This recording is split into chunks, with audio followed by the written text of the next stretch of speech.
Good morning from Elstree. It's about 6:30 in the morning and the plan is today to take Kilo India up to Nottingham, which is about an hour flight for some work today that's going to be performed. It's going to be a 50-hour check.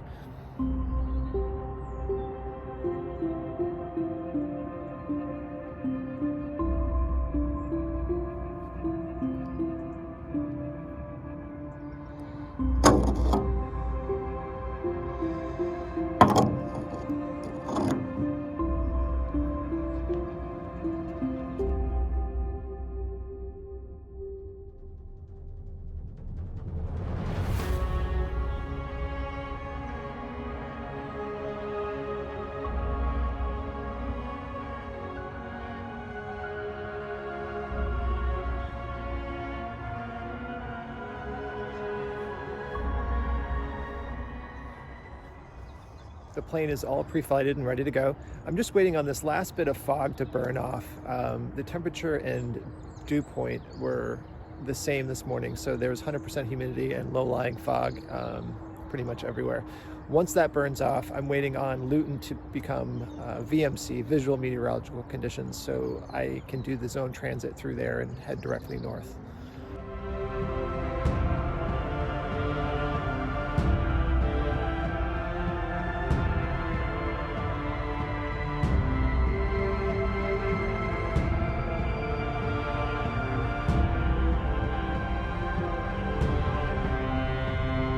After start checks complete.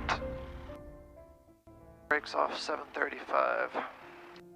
Elstree traffic, Gulf Kilo India is taxiing runway 26.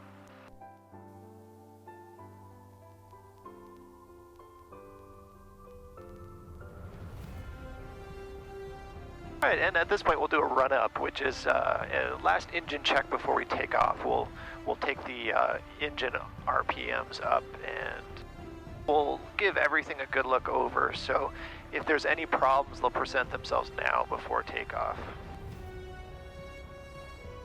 That bit of rain will blow itself off during the power check. Power check's 1200 RPM set.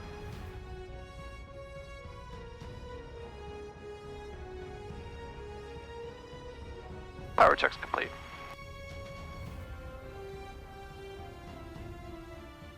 Pre-takeoff vital actions, trimmer set for takeoff, trimmer is neutral, throttle friction nut finger tight, mixture is fully rich, magnetos on both, master is on, pitot heat not required, primer is in and locked, fuel is on, we are on the right, quantities are both good, flaps, we're going to take 2 stages of flaps, vents and gauges, check and set DI, 40 degrees set on the DI. Altimeter is set, attitude indicator, engine temperatures and pressures are all green. Harness is fastened and secure. Doors and windows are all secure. Carburetor heat is cold, controls full. Correct. Clock out 7,000. Put all our lights on. Alright, pre-takeoff actions complete. Elstree traffic, Gulf Kilo India lining up runway 26 for departure to the north, Elstree traffic.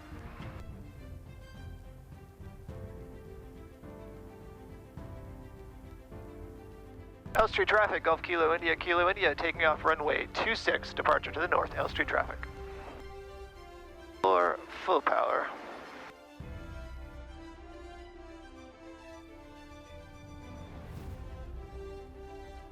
RPMs and are good, temperatures and pressures are good, airspeed is rising. 4550, she wants to go, and we're off.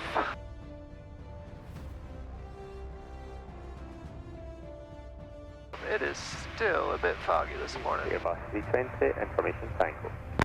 9 Yankee Mike, stand by, brake. Hotel, India Mike, turn right heading 235, cleared ILS 25.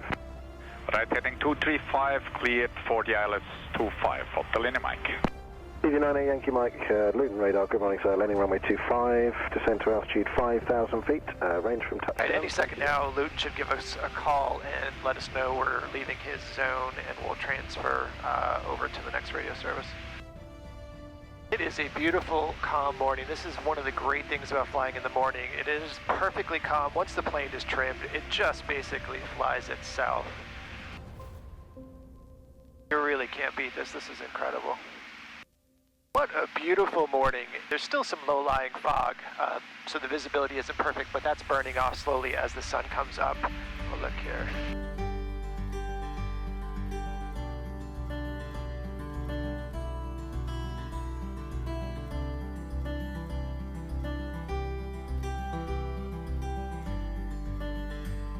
So on a flight like this, in order to get where we're going, we have a couple different ways to navigate. One is a GPS that we have here in the panel. Another way that I use, this is the main way, is I use the iPad for display, and I use a device called ADS-B, which is this box back here. That transmits our location to other traffic, and it also picks up other traffic and gives me that data as well. So I'll get on the screen here, I'll get other traffic information, and I'll also get audible warnings in my headset. I'll play one for you shortly if I don't get one here. Warning. Aircraft ahead, 1 o'clock, 1.5 miles, same level, passing right to left. It's really nice to get those warnings, and I also get airspace warnings from this program as well. If I'm entering controlled airspace or nearing controlled airspace, I'll get a beep in my headset, a warning, and a visual warning on the screen itself. Wind turbine 2.5 miles ahead. But to navigate, I primarily use that program, and there's always a contingency if there is, for some reason, a problem with the GPS or the iPad goes down. I have my phone, and if you're low enough, you can pick up cell and navigate on that. But I always also fly with the chart as well, and I have the route plotted out on the chart always to fall back on, because the batteries will never die in the chart. So you always have that to fall back on. So I'm talking to East Midlands Radar right now. They're a radar service at East Midlands Airport. And the service I asked, we're not in radar control, so I'm in uncontrolled airspace when I'm talking to them. So he has my call sign, and he knows I'm listening to his channel. So if there's any conflicts out there, he can let me know. There's not a lot of traffic in the area. Another thing that the radar service does is give you, anytime you talk to a service, they'll give you the updated pressure setting, which is important because the altimeters that we use, they need to know the pressure that you want to use, basically at zero. And we use a sea level pressure, which is QNH, and that's dependent on the pressure of the day, whether or the hour. If you've got a high pressure, Contact tower 124.005. Good morning. you have a high pressure or low pressure system. 124.205. 6 is 03 back now. So he'll give me a QNH, which is the regional pressure setting. I'll put that into what's called the Colesman window on the altimeter, and that'll adjust the altimeter accordingly to give us all the same altitude. So everybody flying out here is on the same altitude. Otherwise, we'd be off quite a bit, and that can be dangerous. All right, so I'm going to get ready for our approach into Nottingham and get the chart pulled up, get the airfield plate so I can see what runway is in use and set up my approach.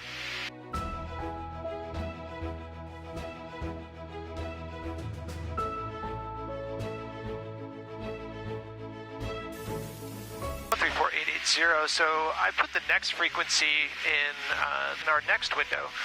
So when I'm ready to switch, I just have to hit this button and it'll flop to the next frequency.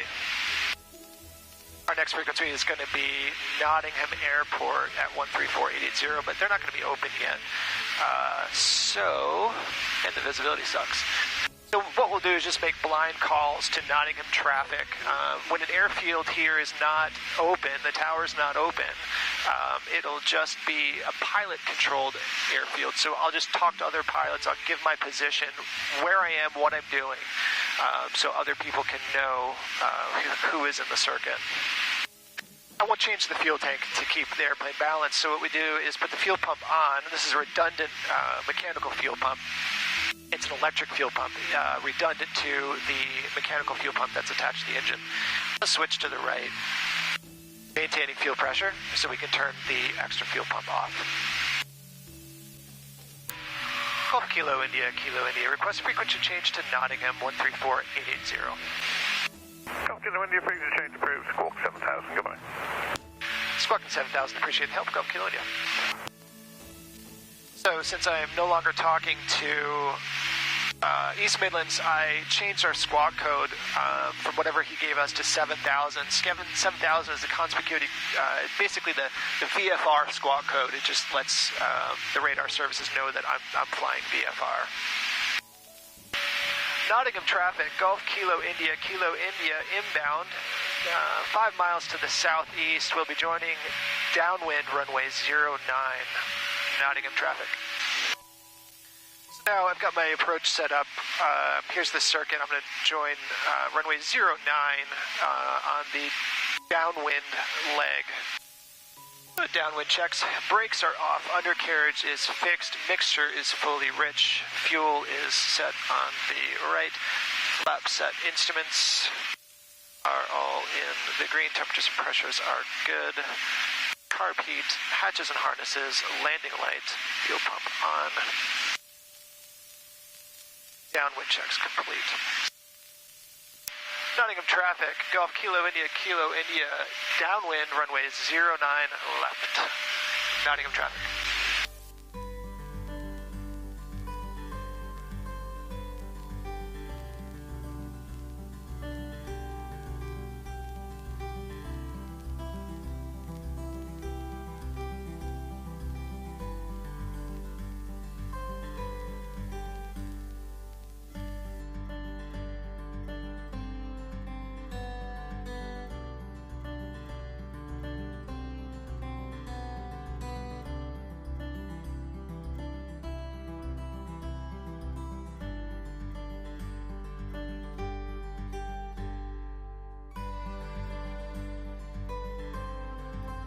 Just landed in Nottingham. I got the plane dropped off and I'm gonna head into town and walk around, go to the Arboretum and see what Nottingham is like.